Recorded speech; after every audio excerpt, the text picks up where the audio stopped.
Olá, pessoal, tudo bem? Vocês estão joia? Estão joinha? Bom, hoje é um tema muito especial, uma mistura talvez um pouco inusitada, ou de repente já tem alguém aí que esperava por isso, né? Eu estou aqui com o meu Cladar, um símbolo irlandês de origem celta. Deixa eu ver se dá para chegar mais perto. Essas duas mãos segurando um coração coroado, símbolo de união, lealdade, amor, acho que amizade também. E hoje nós vamos falar da mistura de Grécia e Irlanda. E eu começo com um personagem que talvez vocês já conheçam, porque, se não me engano, ele é um dos mais famosos da mitologia celta e do ramo da Irlanda, né, que é o Cuchulainn, o Aquiles gaélico.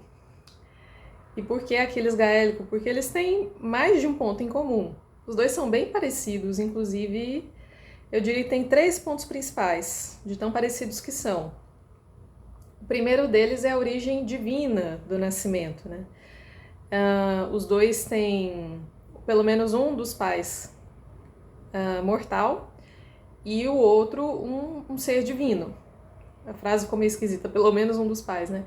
Um pai mortal e o outro divino. Aqui eles têm a Tétis, que é uma ninfa do mar, que a gente vê na Ilíada, né? Tem um grande poder de convencimento, é uma personagem muito importante. E o pai dele, Peleu, rei da Fítia, o F mudo, na região de Lárissa, na Tessália. Então ele tem, ao mesmo tempo, uma linhagem divina e outra real, né? Uma linhagem real humana. Ele é um príncipe. E o Cuchulainn, que não teve sempre esse nome, né? Um nome que quer dizer cão de Culann. O Culann, desculpem a pronúncia, não sou fluente em gaélico. O nome de nascimento dele é Setanta. E existe mais de uma versão do nascimento dele, mas tem sempre esse sangue divino, né? Um sangue poderoso correndo nas veias. Então, vocês vão ver que tem sempre mais de uma versão para os mitos, gente, porque eles nascem de tradições orais. E essas tradições circulavam. Então era normal que houvesse mais de uma versão para o mesmo personagem. Não é filho. Não é filho de quem? Não é filho desse, é filho daquele. No caso do Cuchulainn, ele pode ser filho de Lugh, que é um deus solar, muito central na mitologia gaélica. Pode ser a reencarnação dele também, mas eu acredito que a versão mais conhecida seja de que ele é filho de Lugh. E de uma mulher nobre também, Deirdre. Não deu muito certo. Mas eu vou colocar o nome de todo mundo bonitinho aqui depois. Bem, os dois vão crescer marcados por uma profecia. É tão parecido, gente, porque a profecia é de morrer jovem, porém coberto de glória. E o Cuchulainn, que ganha esse nome depois de ele matar um cão de guarda gigantesco de um ferreiro chamado Rhulan. Ele matou para se defender, né? O ferreiro ficou desolado, afinal o cão não era só um pet, ele era o guardião da casa. Então o Cuchulainn, menininho, pitico, assim, ele se compromete a ser o cão de guarda de Rhulan até que ele possa arranjar outro, por isso Cuchulainn, né? O cão de Culann. E o Cuchulainn, do mesmo jeito que Aquiles faz, né? Ele aceita esse destino trágico e heróico, ele é definido por esse destino e ele morre muito jovem. Tem uma versão... todas as informações que eu estou tirando aqui sobre mitos gaélicos é de um pessoal muito legal, um canal aqui no YouTube chamado Candlelit Tales, Histórias à Luz das Velas, né? De 2 irmãos irlandeses. E que eu conheci ano passado, né, quando eu fui me aventurar a procurar sobre mitologia celta, gaélica, principalmente na Irlanda, que é outra coisa que me fascina. Eu encontrei o canal deles, eles são contadores de histórias. Então, se tem alguém que vai entender do assunto, são eles, né, o Aaron e a Sorcha. De novo, desculpem a pronúncia. Eles mandam muito bem, eles fazem performances ao vivo, em pubs, e eles têm vídeos explicando mitologia gaélica. É muito, muito bom. Todas as informações que eu tô tirando são de lá e eu recomendo muito que vocês se inscrevam e olhem o canal deles, para não perder o fio da meada, né? Voltando aqui. Tem uma versão, inclusive, que Cuchulainn teria vivido de 7 em 7 anos. 7 o quê, né? Anos. 7 anos de idade, ele faz as primeiras proezas heróicas, muito precoce, o menino, muito precoce. Com 14 anos de idade, é outro marco na vida dele, e ele morre com 21, muito novo mesmo, né? Apesar de que tem sempre aquela coisa, não só são mitos, então parâmetros humanos, né, não se aplicam, como também essas são histórias de pessoas que viviam menos tempo, né? Por vários motivos era uma expectativa de vida menor, mas né, 7, 14, 21. Outro ponto em comum, nós também temos uma possível relação homoafetiva. É assim como a gente tem com Aquiles e Patroclo, o Patroclo ocupa o lugar do melhor amigo, segundo algumas interpretações do amante também, né? E o Aquiles gaélico, o Cuchulainn tem o Ferdiad.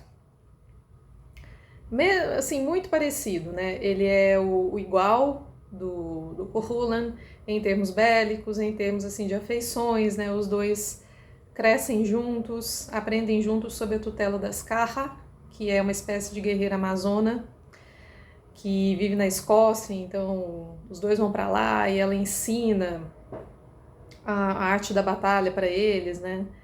E eles crescem muito próximos, se amando, né, em mais de um sentido.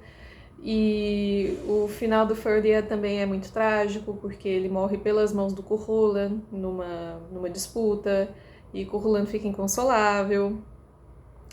Eu encontrei inclusive um trecho, eu não sei se é 100% autêntico, né?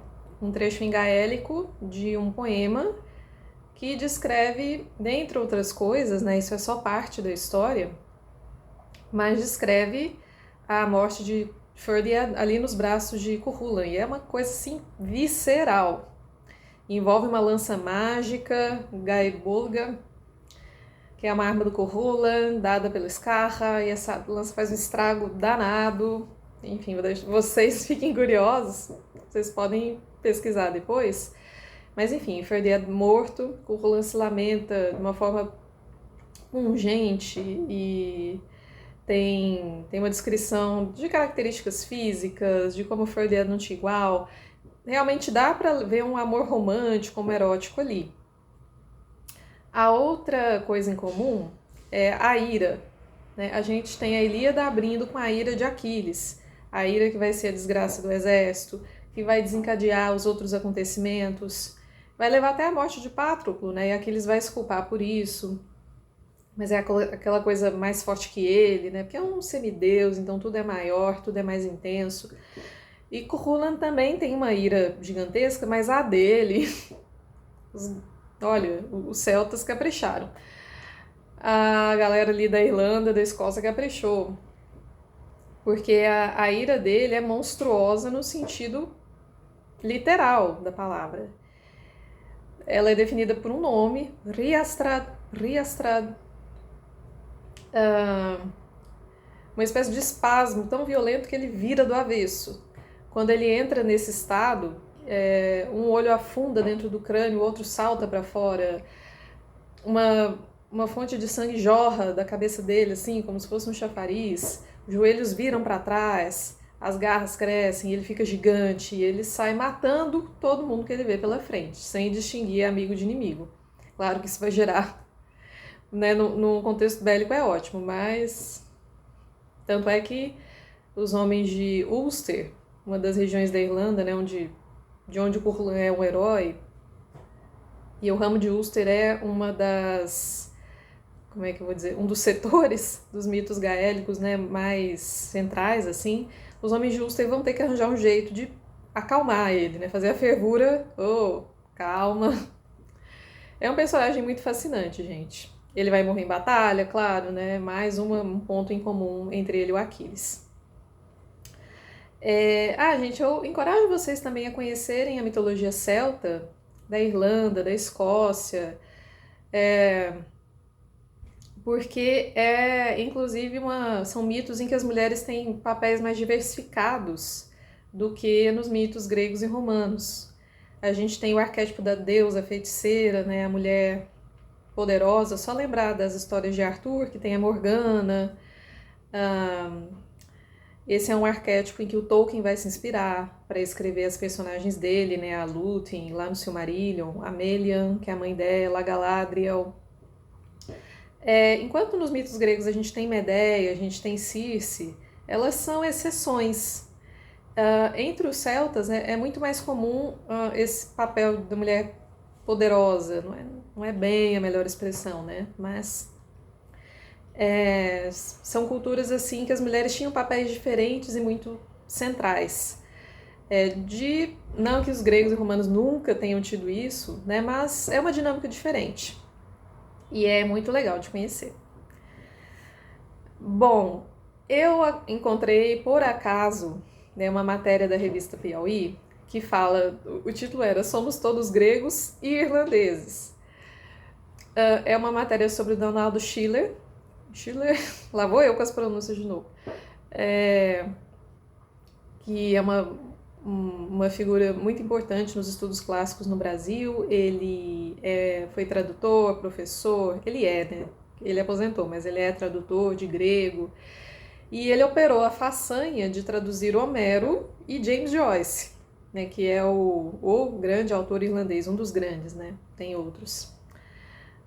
Mas ele mesmo, quando foi para Dublin, ele recebeu um prêmio pelas traduções do Joyce que ele fez. Ele falou, Dublin vive em torno de Joyce, né? Gravita, respira, tem performances públicas, leituras públicas, né? Do Ulisses, que é o Odisseu irlandês, né?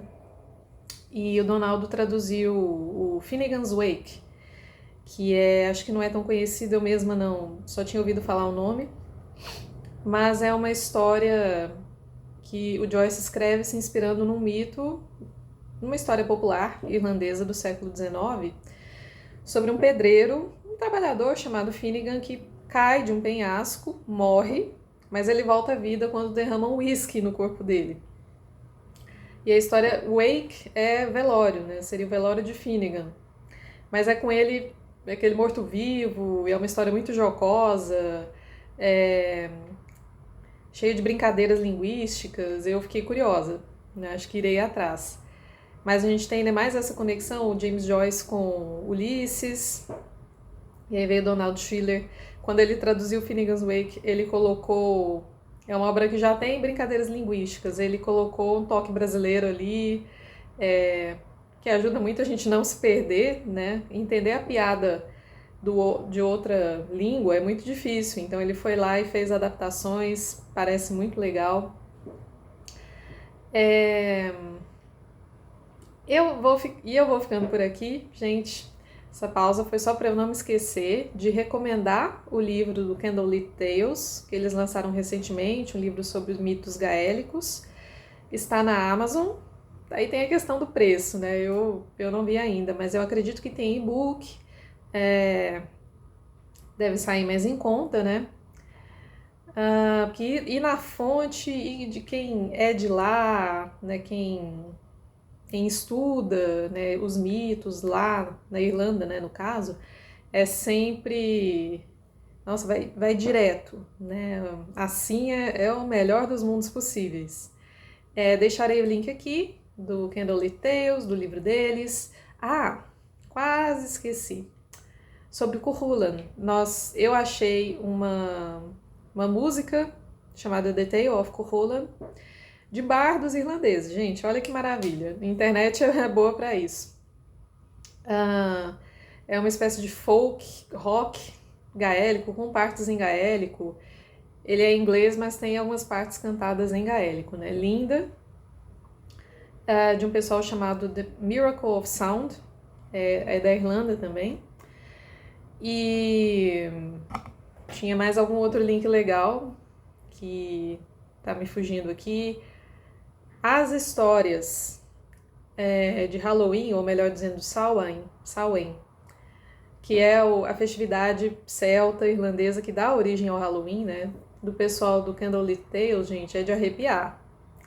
Tem coisas ali que eu nunca tinha visto e eu quase não preguei o olho à noite. Então, se você gosta, dê uma olhada lá. Vou lançar mais uma aqui, só para vocês ficarem curiosos. O Cavaleiro Sem Cabeça é uma figura irlandesa. E a versão original, raiz dele, é mais assustadora ainda, o Dullahan. Tem a Banshee também, né? O pessoal caprichou lá, viu? Então, agora sim, né? Essa foi a mistura da Grécia com a Irlanda. Espero que vocês tenham gostado. Me contem se vocês já conheciam essas conexões e a gente se vê no próximo vídeo.